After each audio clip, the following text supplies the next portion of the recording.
Hey, it's Tree. So it's been a while since I've talked about what I've actually been doing in these episodes, so I'm just going to insert this audio in the video. Today, I am working on page 10 coloring, and this is chapter 2. And in case you're new here, this is my comic Wakefield. I post it on Webtoons and Tapas. You can read it from beginning to where I'm at now.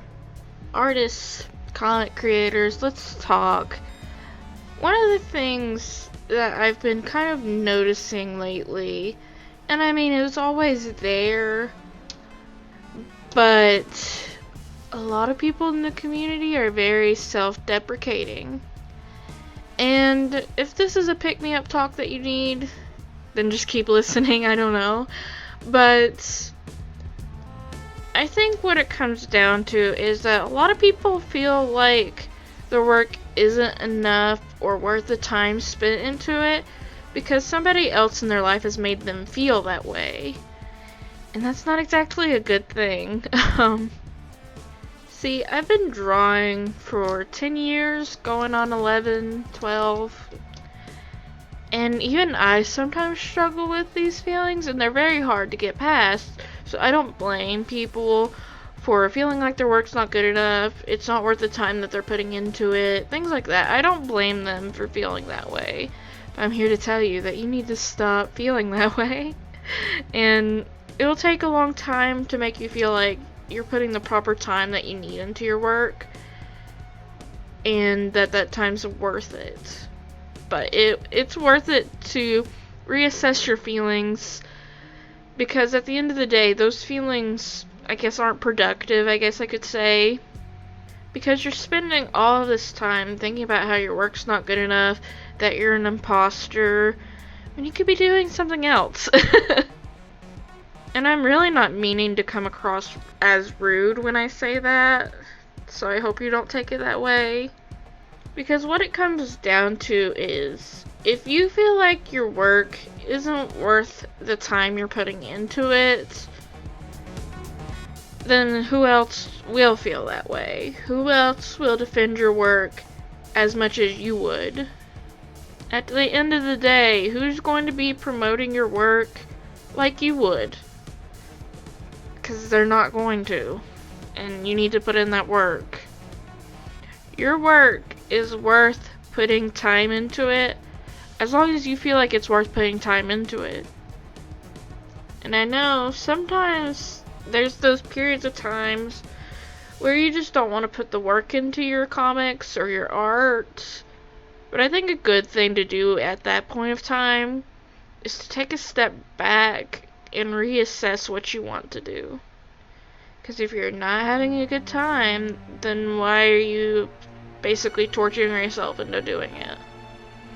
Like I said, I kind of struggle with this myself, and I have to take a step back and look at my work that I'm doing and say, do I want to be putting this much effort into this? And if it's not worth it, usually I drop it. One of the biggest examples of this for me is that I used to be really into animating. Specifically when I was a young teenager, I used to animate a lot of Warrior Cats animation and things like that. And when I try to do it as an adult, I don't have as much passion as I used to. It's very hard for me to get back into that headspace to work on something for hours and hours that'll only just result in a few seconds of animation. That's just me. I know there's people that love doing it. But for me, I realized that I don't like putting the time and effort into that. And that's why I don't animate anymore. Just kind of sad because I kind of figured I'd always be animating, but I'm not. And that's okay. I have different goals in life now. And I'm sure other people have different goals in life after they grow up a little bit. Because time's gonna keep going. It doesn't stop. And it's perfectly okay if you realize that you don't want to put the time into things that you used to love putting time into. There's nothing wrong with that. say you've been working on a comic for years and years about your, I don't know, Homestuck troll.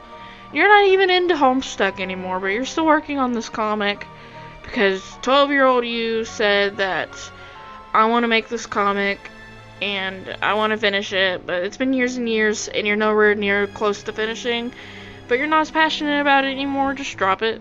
Just drop it. You're torturing yourself at that point.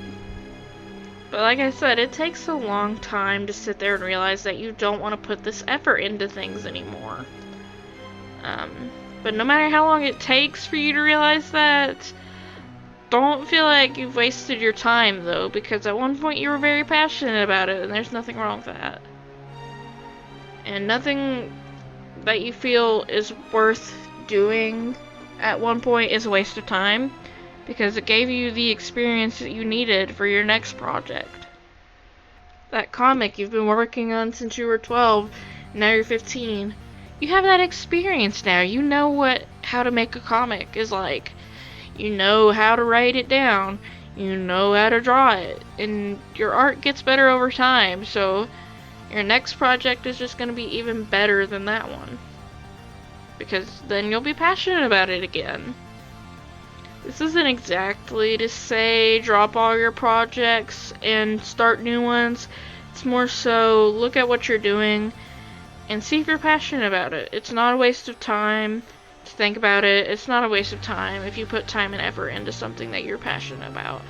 And I hope you guys realize that, because a lot of people think that their comics aren't good and that they've wasted all their time with it. And it's not a waste of time.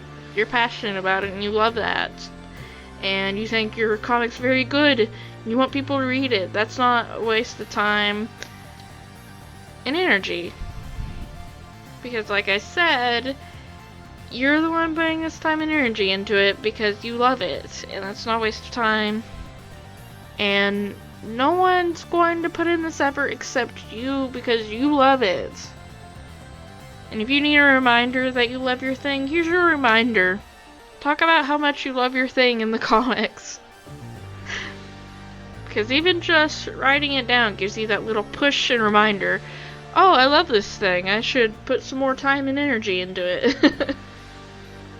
So one of the things that I talked about in the beginning is that some of these feelings were started because somebody made you feel that your work wasn't worth putting time into. And that was kind of something that I struggled to realize. And I know not everyone is the same as I am, or has had the same experiences that I have had. But I know a lot of people do come across these feelings because somebody made them feel that way. And I guess the best way to talk about that is just my AP English experience. I mean, I talked about it in a video a little bit, or a lot. I can't really remember. It's been so long. But it's very hard to feel passionate about your work if there was somebody in your life that constantly was putting it down and telling you it wasn't worth putting the energy into. A lot of my papers when I was in AP English would have like fragments, things like that. Like, I know my work wasn't the greatest, but there were times when I'd feel really good about an essay I had written for that class, only for, like, my partner, because we had to trade papers every day, my partner would say that my paper was pretty good, but then when I got it back from my teacher, it was littered with mistakes and spelling errors and things like that that my partner apparently didn't notice. I don't know. But it's very hard to experience something like that and then still feel good about your work afterward.